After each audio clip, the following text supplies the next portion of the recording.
Olá, este é o Cimesp no podcast. Eu sou Cris Sanches. E eu, Valéria Spers. E hoje, né, Valéria, a gente recebe um parceirão do Cimesp que está ensinando muito lá para os nossos, né, ajudando muito os nossos associados, que é o Mário Polis. Oi, Mário, obrigada por aceitar nosso convite. Eu vou apresentar o Mário para vocês aqui. O Mário tem um currículo bacana, ele fez negócios internacionais na Unimap, ele estava falando aqui para a gente, foi a melhor safra de professores e alunos, né, da Sem época. dúvidas. O Mário é mestre em engenharia de produção e manufatura pela Unicamp e é diretor da M Consultoria em Negócios Internacionais. O Mário anda o mundo inteiro. A última vez que eu falei com o Mário, ele estava na China, né, Mário? É, isso aí. Como é que tá a China? Adoro a China, Mário? A China é um país que dá o que falar. Né? Você ficou um mês lá, né? Isso, na verdade, de outubro de 2023 a outubro de 2024, eu passei 4 meses da minha vida na China, entre 4 viagens, né? Então, é um dos países que eu mais tenho,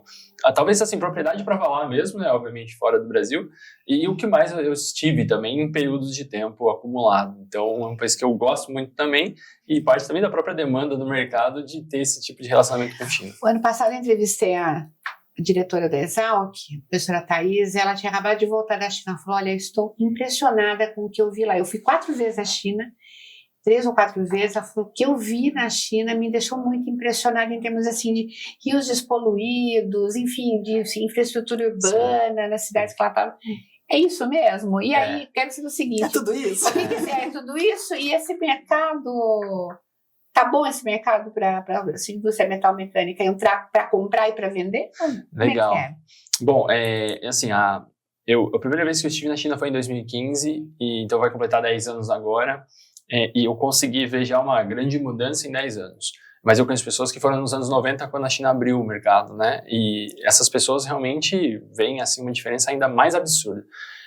Acho que a China hoje, ela não há no mundo hoje um país mais moderno em termos de infraestrutura, em termos de tudo que se chama cidade, né? O que a gente chama de Smart City, todo esse conceito, não há no mundo hoje um país mais moderno que a China.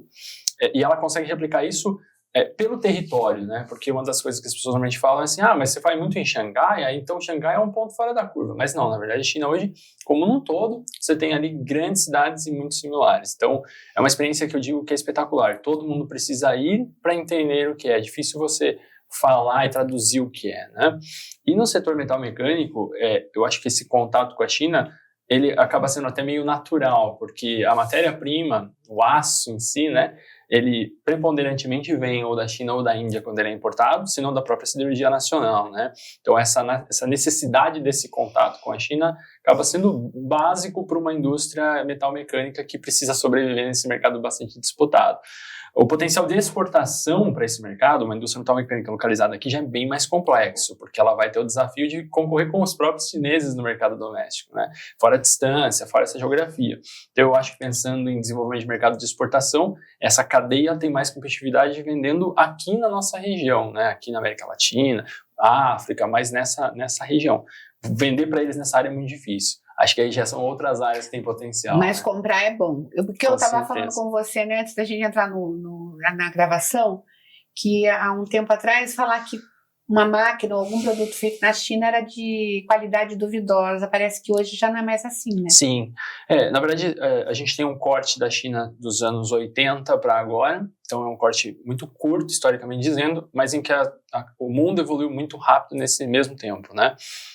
Quando a gente teve essa abertura de mercado, com certeza era uma afirmação dizer que o produto da China era ruim. Só que com o avanço desse tempo, principalmente ali depois dos anos de 2005 a 2010, nesse meio aí, a China começou a inverter um pouco a lógica da produção barata para a produção eficiente. E fez com que atraísse, inclusive, multinacionais que montaram suas plantas lá. Então a tecnologia foi também para lá. E, paralelo a isso, eles também fizeram uma transformação educacional muito forte no desenvolvimento de novas tecnologias, né? A ciência prospera muito na China. Então, esse paralelo fez com que a China hoje tenha todos os tipos de níveis de produto. Você continua ainda achando barato, mas você vai achar o bom e o barato, vai achar o excelente e caro. Então, depende do que o comprador quer. Ainda, infelizmente, Cris, existe um mito de dizer que o produto chinês é ruim, mas eu culpo e afirmo de todas as formas que a culpa de ter ainda esse estigma aqui é porque o comprador compra errado. O comprador da empresa brasileira compra preço e vive numa disputa por preço. E o chinês vai entregar o preço que ele está querendo comprar. E aí ele vai ter que reduzir qualidade para fazer isso. Então, se nós fôssemos um mercado que comprasse por qualidade, como é o mercado europeu, americano, o mercado árabe hoje em dia, a gente já vê o produto chinês de excelente qualidade. Aqui a gente não consegue ver porque o mercado nivela por baixo e transparece essa informação. Eu lembro quando você falou assim, o brasileiro tem a cheia e fala assim, dá um descontinho, o chinês não vai reclamar. Ele vai dar o descontinho e vai entregar um produto com descontinho. Vai abater. Com certeza. Agora, quais são os grandes desafios, Mário, quando a gente fala da indústria, né? Quais são os grandes desafios para importar matéria-prima, né, ou algum tipo de produto acabado, e para exportar, quando a gente fala América Latina, por exemplo? Sim, claro, perfeito. São duas coisas bem diferentes mesmo de desafios e é uma pergunta extremamente interessante para a gente discutir, porque quando a gente fala de compra, de importação, eu consigo afirmar hoje que o maior desafio do importador é com certeza os aspectos burocráticos desse processo. O que chama de aspecto burocrático é, resumidamente, aspectos documentais, que são ainda não tão simples de serem entendidos, né? A gente vive num país complexo, tributariamente dizendo, então, puxa, vou importar por qual estado, esse estado é melhor, ele me dá benefício, quando chega o produto aqui, o vender para dentro do estado, para outros estados, existe uma engenharia tributária doida, que em tese tende a se curar com a nova reforma, né? Espero muito. Em tese, você disse. Né? No Brasil não dá para afirmar muita coisa. Então, ajudaria a melhorar esse processo. A gente já teve uma evolução para o digital no comércio exterior, mas ainda assim continua burocrático. É muito difícil você explicar para uma microempresa, para uma pequena empresa que nunca importou, até para uma média, que aquilo lá funciona daquela forma, né? Você provar que funciona daquele jeito, parece umas coisas meio loucas, assim, essa burocracia que nós temos. Então, esse é o gargalo. Onde encontrar gente querendo vender é muito simples, porque se não está na China, não tem algum outro canto mapeável, né? Então, é muito, muito tranquilo achar a fonte. Na exportação, a dificuldade não é a burocracia, porque o Brasil modernizou-se nessa área e aspectos tributários são muito simples na exportação. Simples a ponto de assustar. Porque é mais simples vender para fora, em termos tributários, do que vender para outro estado. Você tem um monte de regrinhas diferentes para vender para outro estado e na exportação você tem incentivo que reduz a zero o imposto. Então, basicamente, não tem imposto. Então, não existe esse aspecto de dificuldade burocrática, mas existe o aspecto de dificuldade de desenvolver mercado. E, principalmente, de desenvolvendo esse mercado, entender se você é competitivo ou não, por conta dessa estrutura que nós temos produtiva não ser tão competitiva dependendo do mercado que a gente vai. Então, é uma coisa que é extremamente comercial na exportação e aqui é extremamente burocrática, né? Esses são os dois grandes gargalos. Do ponto de vista de uma pequena ou média indústria, quando é que a gente pode dizer que essa estrutura está preparada para ir para o comércio internacional? Porque às vezes, eu sou muito pequena, né, Valéria? Sou pequena para vender, não vou ter, não tem mercado, não tenho fôlego, não tenho, né? Não é o caso do associado do semestre, porque ele tem o Mário Polis para vender, né? Mas ainda tem esse preconceito, né? Claro. O cara é de uma empresa considerada média, pequena média, e ele fala, não é para mim isso. Não é para mim. A partir de que momento uma empresa pode ser considerada apta a vender para um mercado? Vamos pensar, nós temos exemplos concretos dentro do semestre, de empresas que passaram a vender para a Bolívia, não é? Sim. É um mercado que foi aberto, que inclusive com a sua ajuda. Quando é que ela está preparada para isso? Eu preciso contar um breve relato antes de entrar na resposta. Dentro do próprio mestrado, inclusive, com o Cristiano Murini, que vocês conhecem tão bem, a gente fez um artigo para entender por que o brasileiro ele tem um pouco de até aversão à exportação, pensando no pequeno e no médio, tá? E dentro do que a gente entendeu, e não é só relativo ao Brasil isso, a gente entendeu que países têm várias características que fazem isso acontecer. E aí a gente foi mais a fundo e foi cavocando isso para chegar na conclusão do especificamente Brasil. E aí a gente foi entendendo que existem alguns fatores que somam para isso acontecer. Primeiro de tudo, a gente está distante geograficamente de outros países, e isso faz com que o brasileiro não nasça tão apto a fazer, ou a empresa brasileira, né, não nasça tão apta a fazer a venda para o país vizinho dele porque está longe geograficamente. Você pega uma União Europeia, todos eles juntos dão o tamanho do Brasil, então assim, e aí, né? Então é muito mais simples isso, geograficamente dizendo. Outra coisa é a barreira da língua. Nós somos o único que fala português aqui dentro da América, então assim, é outro empecilho, por mais que haja similaridade.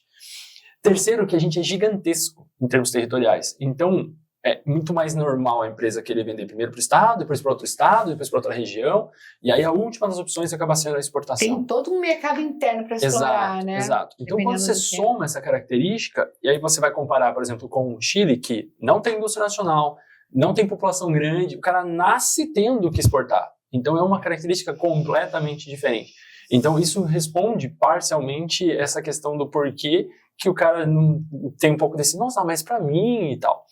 E a outra coisa que faz isso acontecer é porque, historicamente, esse nível de dificuldade que a gente tem de sobrevivência nacional da empresa faz com que o cara imagine assim, puxa, imagina como é para exportar, se já é difícil para vender para o meu vizinho. E ele imagina o inverso do que é. Na verdade, é mais fácil em termos burocráticos exportar do que vender localmente.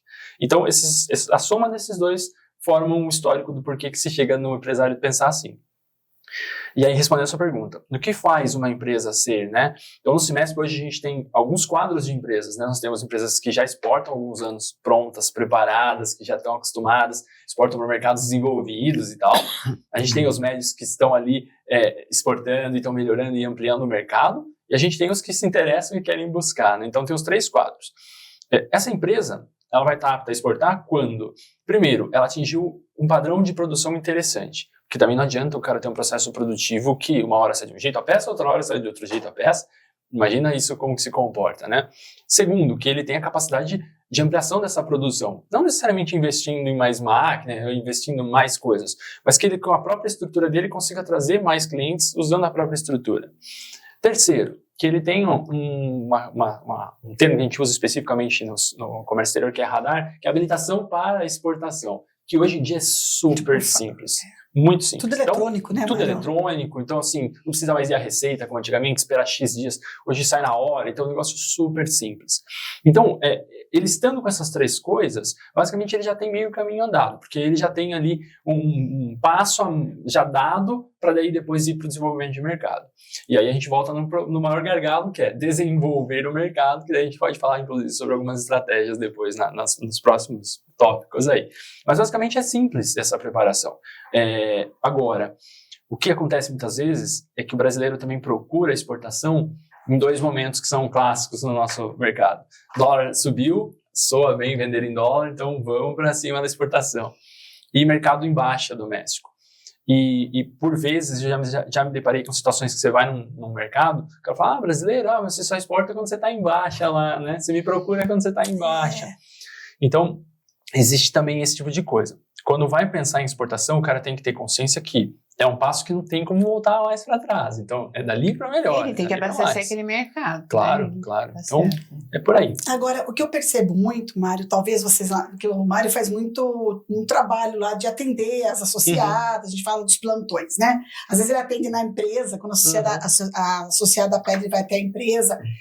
Mas, assim, existe um mito, eu particularmente acho que é mito, se não for, você pode falar, Valéria, não é mito.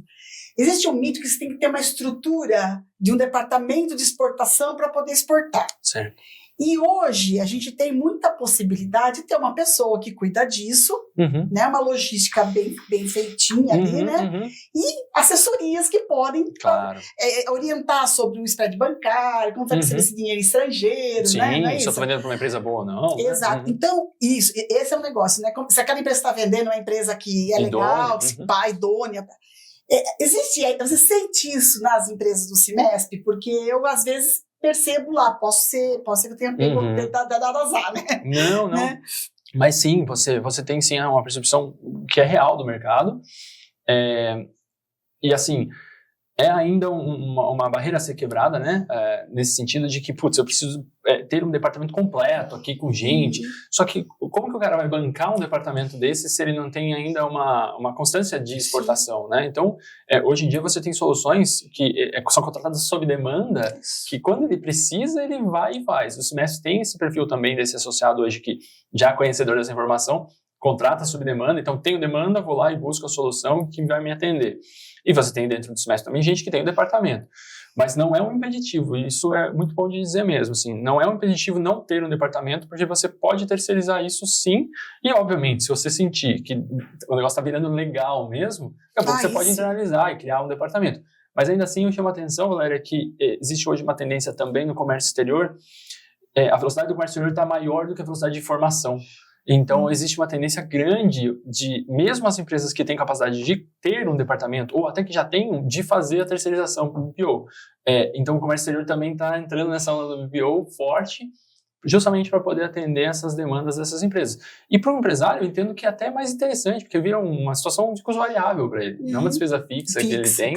Né? Que fica caro, né? Que fica caro. Se você for desmontar um departamento desse, você imagina. E talvez uma exportação agora, uma exportação daqui a 6 meses, muda uma regra, o cara não está acompanhando, é difícil, pode ainda trazer um problema.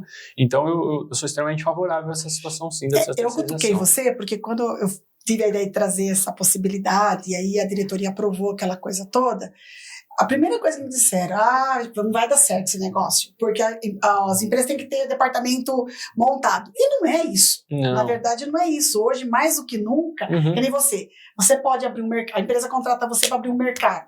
Ó, eu quero vender, vou chutar, tá? Para a Colômbia, por exemplo.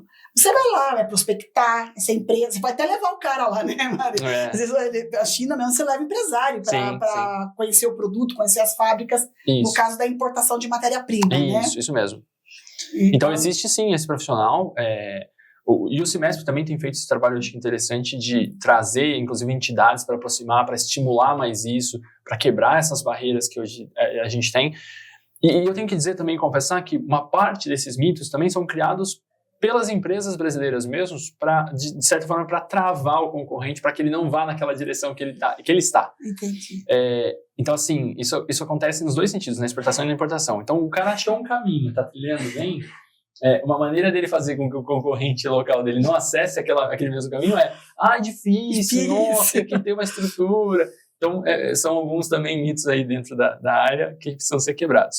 Mas acho que o Cimesp está no caminho certo, essa abertura como entidade, de promover esses canais de contato, de promover para que o associado pequeno, para o associado médio, consiga ampliar o horizonte, estabelecer mais rede de contatos, ver que o vizinho está fazendo, eu acho que é o caminho.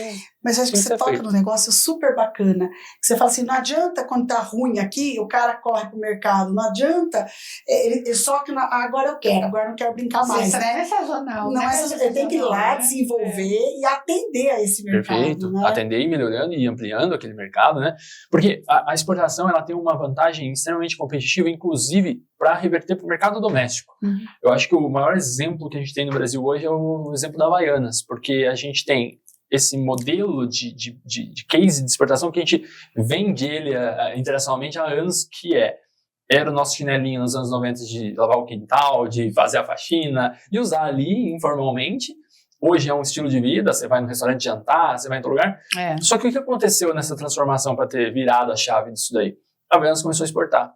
E quando começou a exportar, trouxe uma imagem para o usuário brasileiro, nossa, é bom, porque o que é exportável é bom.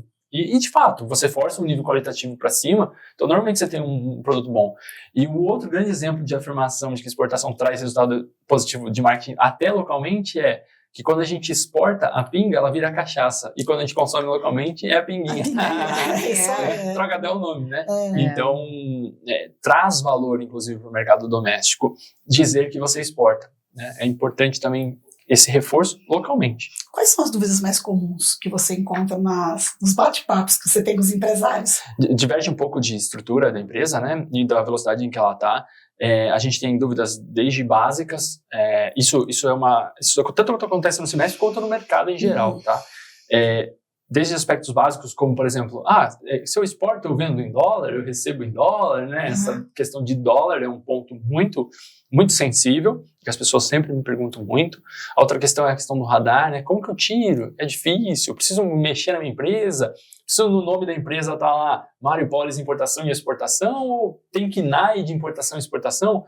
É outra pergunta que sempre acontece. Eu posso ir até já desmistificando elas, porque acho que são importantes. Com certeza. Então, assim, nesse aspecto, né, não tem que ter KNAI, nem existe KNAI de importação e exportação. O KNAI está atrelado com o que ele faz localmente, então não precisa alterar o nome, não precisa mexer em contrato social, o cara se habilita com a estrutura que ele está ali naquele momento. Então, assim, nossa, só de pensar que eu tenho que mexer no contrato, lá no contador... Vale para qualquer um isso. Vale para qualquer um. Então, questão número 1, não precisa mexer no contrato social. Não precisa mexer no contrato social, portanto, você não vai gastar na junta, no contador, nem nada. Não tem KNAI específico? Não tem KNAI específico. Outra coisa que as pessoas falam assim, mas o radar tem custo para tirar, eu tenho que pagar para a Receita, você não tem contribuição a mais que é dada pela Receita Federal porque você tirou o radar. Assim como também é um mito dizer que a Receita te investiga a partir do momento que você tira o radar, porque é outro vilão, outro mito da história. Não, mas se eu tirar o radar, a Receita vai vir na minha porta aqui, bater e tal. Não, esquece disso. Não vai vir. Primeiro que dificilmente ela vai, hoje em dia tudo é digital, né? Exato. Mas segundo que não é esse o intuito da habilitação. Né? A habilitação é só que ele entre dentro de uma plataforma que vai controlar a entrada e saída de produto, basicamente por isso, né? Então eu achei essas dúvidas são as clichês de todo mundo. E a do dólar, né, que foi a primeira que eu acabei citando, ela é muito curiosa, porque assim, as pessoas veem esses dólares subindo, assim, né, essa cotação que sobe, que desce e tal. Aí a pessoa fala assim, nossa, mas como que eu faço para chegar num consenso de converter o meu produto de real para dólar, né? E é claro, você tem, para operações bem grandes, instrumentos bancários de trava e tudo mais, que usam-se para esse tipo de situação. Mas para um pequeno e para um médio empresário, basicamente é chegar no seu preço, no que você ofertaria para o mercado nacional, desonerar o imposto que você aplicaria para uma venda local, e aí você sim fazer uma conversão de dólar com margem, né, que a gente chama tecnicamente de spread. Então, por exemplo, se hoje a gente está com o dólar a R$6 arredondando, eu não posso precificar ele no 6, porque se o mercado tiver uma reação em que o dólar comece a cair, a hora que você receber o banco te pagar R$5,90 por aquilo, você vai perder dinheiro. Assim como se ele subir, o que seria favorável para você, você pode tanto ganhar mais na sua precificação, como você pode aplicar um desconto. Então, o que eu digo para as pessoas? Joguem para cima essa conversão para que você fique mais seguro. O que é jogar para cima? Na verdade, é jogar para baixo até, né? Então, se o dólar está 6, você tem que jogar, por exemplo, a 5,80 essa divisão. Se o dólar permanecer no 6, ótimo que você ganha mais dinheiro. Se o dólar recuar até os 5,80 que você previu, você está resguardado. E você bota uma trava de data, que é importantíssima. Então, minha proposta tem validade até. Data. E aí, era 10 dias, no 11º o cara veio falar contigo. Você revisa, se dá para manter, mantém, se não, atualiza, né? Então, essa é uma técnica muito simples de se fazer essa conversão. Bem rápida de resolver uma situação dessa. Aí o pessoal tem muito medo da questão do spread bancário mesmo, né? Como que eu faço para converter? Quanto vai me custar? Quanto vai cobrar de mim, né? De mim, exatamente. Isso tem que estar no preço de venda, né? Sim. Quando a gente está falando de exportação, a gente tem que ter alguns cuidados a mais, obviamente, que uma precificação normal, porque sim, tem umas variáveis aí, né? Então, primeiro de tudo, você tem que fazer essa desoneração tributária para você não achar que, senão você joga o seu preço para cima e não tinha necessidade, né? Esse é o primeiro ponto. O segundo ponto é que provavelmente a tua embalagem de venda local não seja suficiente para uma exportação. Tem que ser uma embalagem mais reforçada. Se for um palete de madeira, tem que ser um palete tratado, enfim, tem uns detalhezinhos ali. A outra coisa é que provavelmente você vai entregar em algum lugar essa mercadoria, num armazém em São Paulo de uma transportadora, num aeroporto, num porto, numa fronteira, às vezes até no destino, se é um transporte rodoviário, por exemplo, o caminhão vai até lá o destino. Então tem que adicionar também, cotar no mercado, adicionar isso. E, obviamente, cumprir com essa questão da dolarização, lembrando que toda vez que você converter câmbio é igual ir numa agência de turismo. Se você vai comprar para viajar, eles vão te oferecer um dólar maior do que ele está quando você entra na internet. Quando você volta com o dólar que sobrou e você vai vender, ele vai te pagar menos. Então, a mesma lógica na exportação, ela acontece. Então, tomando esses cuidados, dá para criar uma planilha simples ali que você consegue atuar nesse sentido. Então, acho que essas são as perguntas mais clichês aí que a gente tem no dia a dia. Agora, uma pergunta, assim, também bem básica, mas acho que as pessoas, né, quem está nos assistindo deve se perguntar se ainda não exportou. Mas onde é que estão hoje, olhando para o nosso setor, que é o setor metal mecânico, onde é que estão hoje, né, dentro do mercado internacional, as oportunidades, né, os mercados mais promissores, né, para o nosso setor? Dá para dizer ou depende muito do se é produto siderúrgico, se é metalurgia, se é fundição? Onde é que está o dinheiro para o nosso setor? É uma pergunta muito boa e ela não tem uma resposta definitiva, né? Ela é uma resposta de constante mapeamento, né? É claro que, por vezes, tem países mais estáveis economicamente que eles acabam aparecendo por anos nessa lista de países legais para a gente explorar, né? Primeiro de tudo, está correta a sua afirmação, não foi afirmação, mas sua suposição de que, sim, cada produto e cada segmento vai ter um mercado que tende a ser ótimo para ela, né?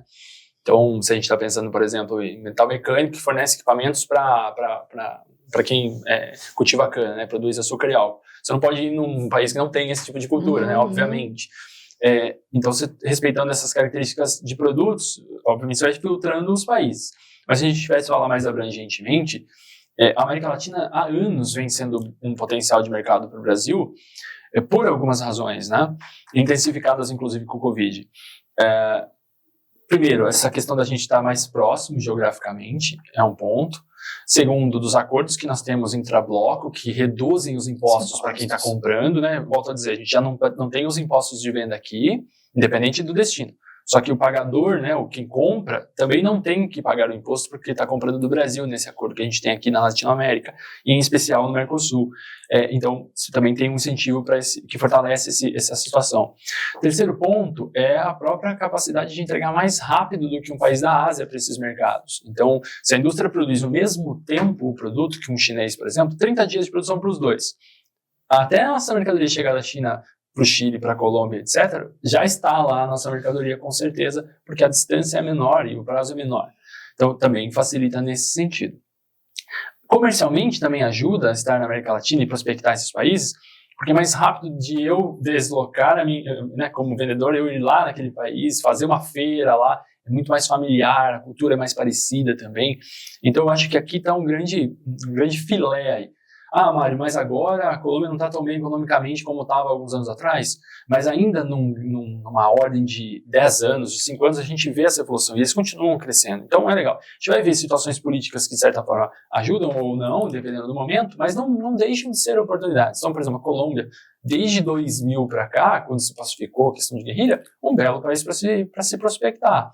Do nosso lado aqui, Bolívia, está vivendo uma situação meio delicada agora em relação a conseguir pagar os contratos, mas é um bom mercado, está pertinho e respira Brasil. Primeiro consulta no Brasil e depois vai buscar na Ásia, por exemplo. Argentina mesmo, outro parceiraço nosso. Continua ainda com dificuldade, mesmo com o novo governo, de pagar, mas um bom mercado. Se você tem um cliente bom, se você rastreia que o cara é bom, vale a pena às vezes até exportar a prazo para o cara, que ele vai te pagar no momento que der certo. Então, eu acho que ainda é o grande foco. Eu concentraria as minhas ações em América do Sul, principalmente pensando no nosso associado lá do Cimesp, né? E eu deixaria para um segundo momento os países africanos, né, que também são belíssimos mercados e que tem ali uma demanda gigante com o Brasil, conversam bem com o Brasil, boa parte falando português também, então isso também ajuda bastante. Muitos países da África, inclusive, passando por reconstrução, por Sim.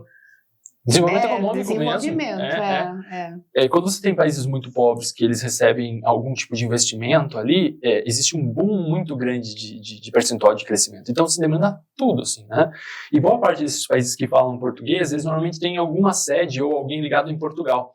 E isso normalmente elimina o risco do recebimento do Brasil direto com o país africano, porque quem compra é uma empresa portuguesa, então se estabelece o contrato aqui. A entrega fisicamente vai que legal, não sabia mas a garantia do contrato se dá por esse intermediário. Que bacana. Olha, então, eu não conhecia, também não sabia disso. Então são duas áreas que eu exploraria.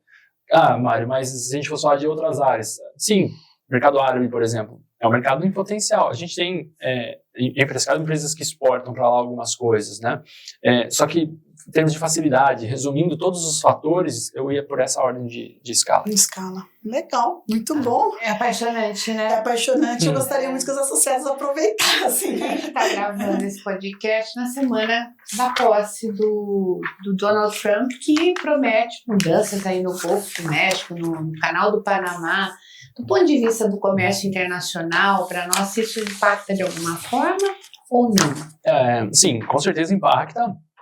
É difícil cravar se positivo ou negativo, se ambos. Né? Eu acredito que vai impactar de várias formas nisso. Né? Primeiro porque existe uma tendência forte de um retrocesso em termos de proteção mesmo de mercado, né? E isso pelo menos tende a ser dado nos Estados Unidos com aumento de tarifa, que é um exercício... posso contar mais uma história muito rápida? Claro. Pós Segunda Guerra Mundial, no acordo de Bretton Woods, os países chegaram no consenso de que antes de fazer uma guerra, era melhor fazer uma guerra comercial para tentar resolver os problemas. Então, a importação e exportação, eu brinco que ela é um instrumento para evitar guerras, inclusive. Exemplo clássico, ao invés de eu ir para a Coreia do Norte e estourar uma bomba lá, eu deixo de enviar suprimentos, eu deixo de fornecer gás, etc. e tal, até o cara se afogar. Então, é mais ou menos por essa linha. Então, o que o Trump está fazendo agora?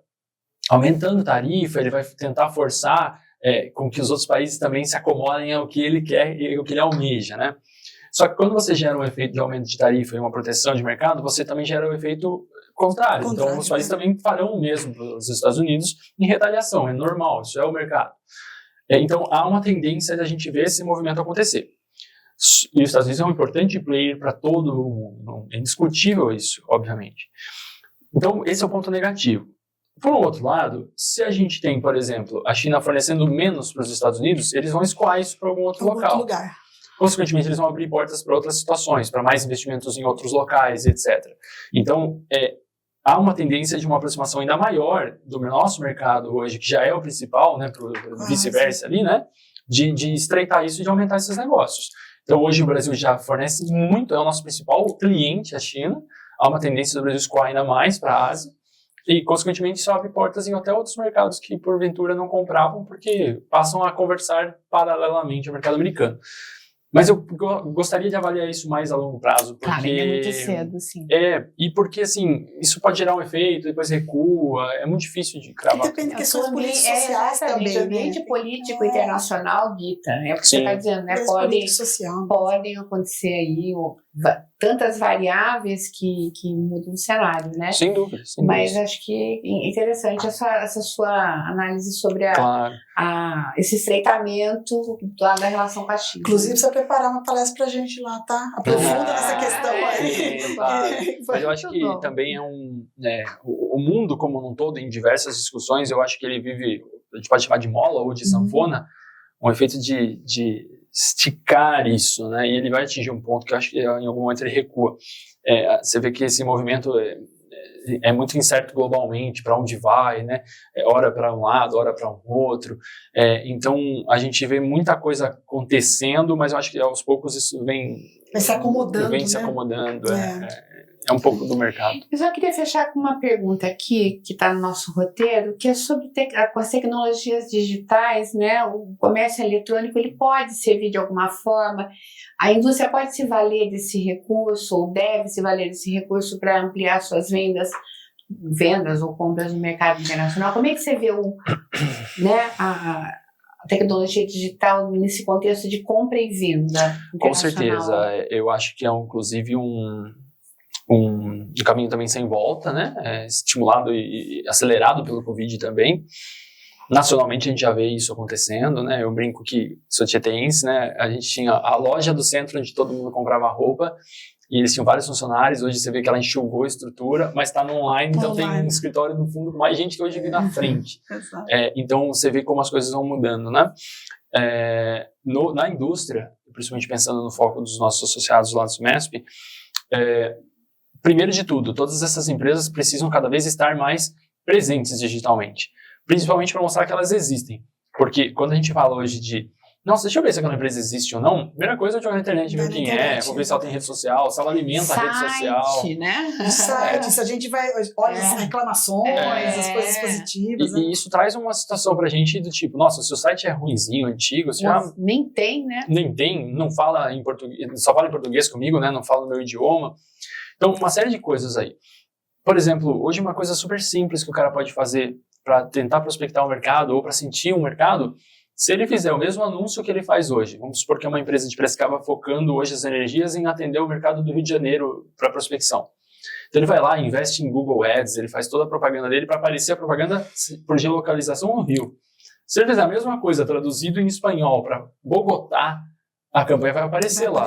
Então, consequentemente, ele vai atrair leads e vai, assim, se vai gerar negócio, isso vem depois, mas atrair leads, pelo menos, ele vai.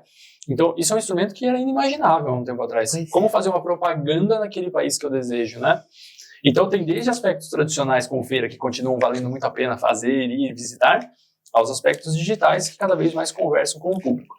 Ainda não conversam tanto quanto vão conversar daqui por diante, né? Porque boa parte dos tomadores de decisão nasceram no ambiente offline e agora com a transição, né, com a sucessão, vem a nova geração, que muitos já estão até no comando, mas cada vez mais vem online. Então, não estar presente e principalmente não fazer parte de ferramentas online que ajudem a vender, eu acho que é estar fora do mercado breve. Né? Legal. Nossa. Dica final. quais são as feiras que, né, valem a pena esse ano. Quem não foi, o ano passado deve ir esse ano. O que você recomenda para a indústria do setor metal mecânico em termos de feira? Eu adoro uma feira. Né? Não, assim, a gente tem no Brasil boas feiras em São Paulo. A gente tem a Feira Mecânica, a Feira da Construção, que conversam bastante com o nosso setor aqui, que são feiras que acho que obrigatoriamente tem que ir, né? Se não me engano, abril e acho que junho, né? As duas feiras. Depois a gente pode pegar a informação e disparar certinho para os associados. Fora essas, quero ir para uma feira fora, por exemplo, né? A gente tem as feiras na Alemanha que continuam sendo as meninas dos olhos de todos os empresários. Pode ser por visitação, melhor ainda se puder expor em algum dos projetos setoriais via Apex ou até por conta, né? Porque com certeza são ali as vitrines do mundo. Você tem feiras também setoriais nos Estados Unidos, Japão, na China, enfim. Própria Itália, né? Itália também está na nossa área, né? Itália, enfim. Então você tem bastante oportunidades aí. O que vai diferenciar muito é que, dependendo do perfil do cliente, daquele segmento que ele quer atuar, tem feira para aquilo lá diferente do outro. Automotivo também, a gente tem associados que fornecem, e tem várias feiras automotivas durante o ano, né, e espalhadas no mundo. Então, oportunidades de feira não faltam, a gente pode depois preparar e disparar para os nossos associados. Exatamente. Lá algumas informações. Mais uma pergunta, doutora? Não, maravilhoso. Eu aprendi muito hoje. Gente, mas dura chame 4 meses na China em 2020, vai pra trazer ele nesse podcast, né? A gente vai olhar laço. Mas foi muito legal, porque ele indo à China, ele conhece a China e traz oportunidades pra gente aqui, né, Mari? Mari, a gente quer agradecer muito a sua participação aqui no Semestre no Podcast. Sempre muito importante o que você tem a dizer, né, para os nossos associados. E lembrar que o Mário está sempre à disposição, né, dos associados do semestre. Vamos ter plantão esse ano, Valéria? Vamos, só o Mário não ir para a China mais. O Mário ficar tirar o pé da China e depois fazer plantão. Não, o Mário está sempre à disposição. É importante dizer isso, sim, né, Mário? Sim. Às vezes ele não está no plantão ali no semestre, mas as empresas ligam, ele vai até as empresas. Então, os relatórios que ele manda para a gente, muitas vezes está atendendo empresa em loco, né? Sim, até mesmo consultas que são às vezes simples, que não precisam de uma ida até lá, ou minha por empresa. Telefone, e é uma dúvida rápida, a gente está super à disposição de atender a ligação, responder por e-mail. Enfim, que bom. Obrigada, muito obrigada, viu, Maria? Obrigada, Valéria. Eu que agradeço, Cris, estar com você aqui. Este foi o Semestre no Podcast, entrevistando o Mário Polis, o nosso assessor, consultor em negócios internacionais aqui no Semestre. A gente espera você no próximo episódio. Não esquece de seguir a gente, se inscrever no canal e acionar o sininho para ficar sabendo das novidades, tá bom? A gente volta na próxima. Legal, Mário. Nossa.